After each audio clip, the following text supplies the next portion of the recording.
오만과 편견. 우리가 잘 안다고 생각하는 요나서.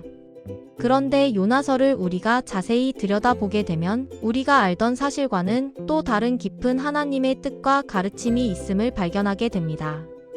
우리는 보통 요나를 불순종해서 도망가다가 물고기 배 속에서 뉘우치고 다시 니느웨로 가서 역사가 일어났다는 식의 마치 동화의 이야기처럼 표면적인 이야기에만 머물러 있게 되는 것을 보게 됩니다. 하지만 요나는 물고기 배 속에서 회개한 것처럼 보이지만 사실 요나의 행동은 처음부터 끝까지 하나님 말씀에 거역하고 불순종하는 모습을 보여줍니다.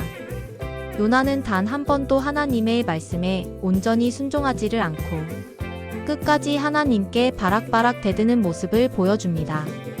우리는 하나님 말씀을 거역하고 도망치고 반항하며 해괴한 모습과 태도를 보이는 이런 선지자를 처음 봅니다. 그렇기에 우리는 요나에 대하여 다시 깊이 살펴보아야 할 필요가 있습니다. 1. 하나님의 명령과 요나의 불순종. 요나가 물고기에 의해 토해져 나온 후에 하나님의 명령을 최초로 받게 됩니다. 그 신탁은 너는 일어나 저 큰 성읍 니느웨로 가서 그것을 향하여 외치라. 그 악독이 내 앞에 상달되었음이니라 하시니라는 내용입니다. 그리고 다시 한번 일어나 저 큰 성읍 니느웨로 가서 내가 내게 명한 바를 그들에게 선포하라 하신지라라고 말씀을 받게 됩니다. 하나님께서 2번이나 요나에게 말씀을 하셨다는 것은 이 일이 아주 중요하며 즉시 이루어져야 한다는 뜻이기도 합니다. 하지만 요나서를 잘 읽어보시면 요나는 단 한 번도 하나님께 순종하지 않고 끝까지 불순종을 하게 되는 것을 알 수 있습니다. 이제 요나서 중에서 아주 중요한 핵심적인 사건을 히브리어 성경을 직역을 해보면서 함께 살펴볼 것입니다.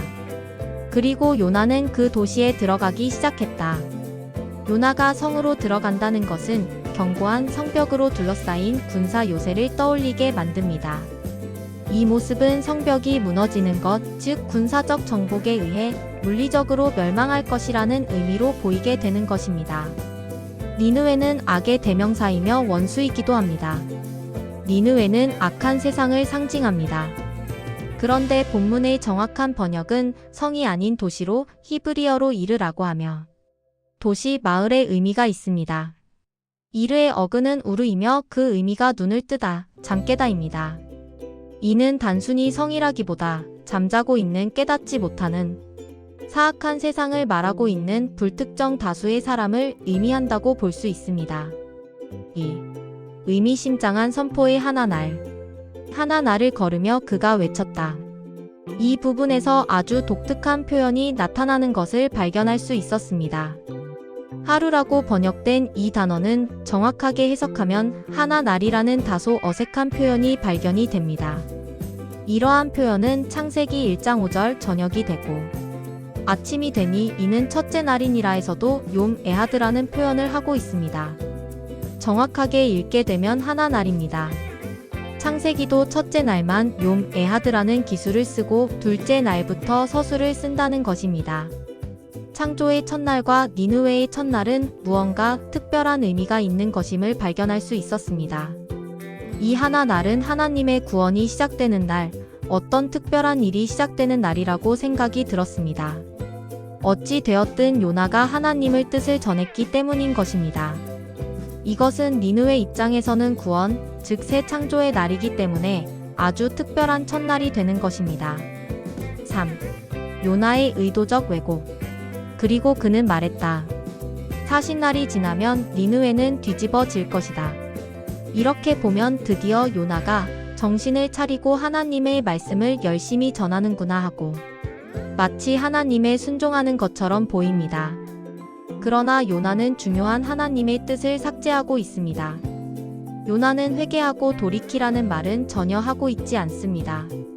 요나가 그것을 몰라서 하지 않는 것이 아니라 의도적으로 하나님의 메시지를 자신이 원하는 쪽으로 전하고 있는 것입니다. 요나의 속내는 너희들은 40일이 지나면 심판으로 멸망할 것을 내가 원한다. 이런 마음을 가졌음을 알 수 있습니다. 요나의 선포에는 하나님이 말씀하시기를 이란 전령자 문체가 빠져 있습니다. 40일 후 니느웨가 무너지리라는 내용의 심판 신탁은 심판의 불가피성, 혹시 모를 구원의 가능성을 완전히 차단합니다. 요나의 외침에는 회개와 용서의 가능성은 철저하게 배제되어 있으며 구원의 여지가 보이지 않고 완전 파멸만을 선포합니다. 이는 피할 수 없는 심판을 선포하고 싶었던 요나의 의중을 엿볼 수 있게 합니다. 요나는 심판 경고와 회개 촉구 역할 중 심판 선언으로만 선포를 끝내고 있습니다.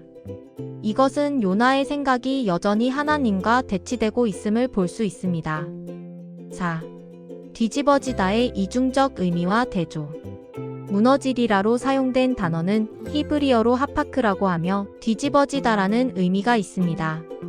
이는 니느웨가 스스로 뒤집어졌다, 즉 회개했다고도 볼 수 있게 되는 것입니다.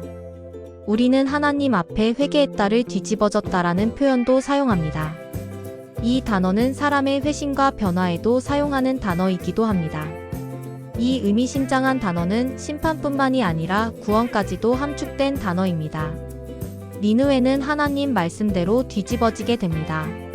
바로 이것이 하나님의 뜻이었던 것입니다. 누가 진정한 하나님의 백성인가? 요나는 철저한 종교인으로서 이스라엘을 상징하는 인물로 그려지는데 하나님의 말씀을 의도적으로 왜곡시키는 거짓 선지자의 모습을 보여주고 있습니다. 그러나 지옥의 땔감으로 버려질 니느웨의 놀라운 반응을 통해 우리는 우리가 보아왔던 정의로운 선지자의 모습과는 반대의 모습을 보고 있는 것입니다. 요나서의 저자는 계속하여 누가 진짜 하나님의 뜻을 순종하고 있으며 누가 진짜 하나님의 선민인가에 대해 질문을 던지고 있는 것입니다. 철저한 율법주의자요 종교인인 요나가 진정한 하나님의 백성인가? 아니면 죄악 속에 있지만 뉘우치고 돌아오는 자들인가에 대한 질문인 것입니다. 이방인들의 모습과 대조적인 태도를 보이는 요나의 모습을 통해 기존에 구축된 전통적 선악 구도를 뒤틀고 허물고 있는 것입니다. 요나서는 포로 귀환 후에 유대주의적인 편견이 심화되던 시기에 기록이 되었습니다. 6. 우리 안의 오만과 편견. 자, 그럼 우리도 세상을 바라보는 눈이 어떻습니까? 세상은 악하니 멸망당해 없어져야만 하는 걸까요? 우리는 하나님의 선민입니다. 그렇지만 우리도 요나처럼 종교인의 행세는 하지만 단 한 번도 하나님의 뜻을 순종하지 않고 계속해서 자기가 원하는 대로만 고집하고 있지는 않은지 고민해야 합니다. 요나서에 나오는 자기 편의 때문에 민폐를 끼치거나 무례한 기독교인이라는 안 좋은 이미지를 세상에 심어주고 있지는 않은지 기독교인이라는 우월감과 편견이 있지는 않은지 한번 오늘 하루 고민해 보면 좋겠습니다. 오히려 하나님을 두려워하던 요나를 살리려고 노력한 선원들처럼 생명을 소중히 여기는 그들이 더 의로워 보입니다. 요나는 니느웨의 많은 사람들의 생명을 소중히 여기지도 않고 주변의 사람들을 전혀 신경을 쓰지 않습니다. 요나서는 끝까지 하나님과 대립하며 평행선을 달리며 어떤 결론이 없이 끝이 납니다. 이것은 요나서를 읽는 독자들에게 생각하라는 질문을 던지는 것입니다. 진짜 하나님의 뜻이 무엇입니까? 어떤 사람이 진짜 하나님을 경외하는 혹은 두려워하는 사람일까요?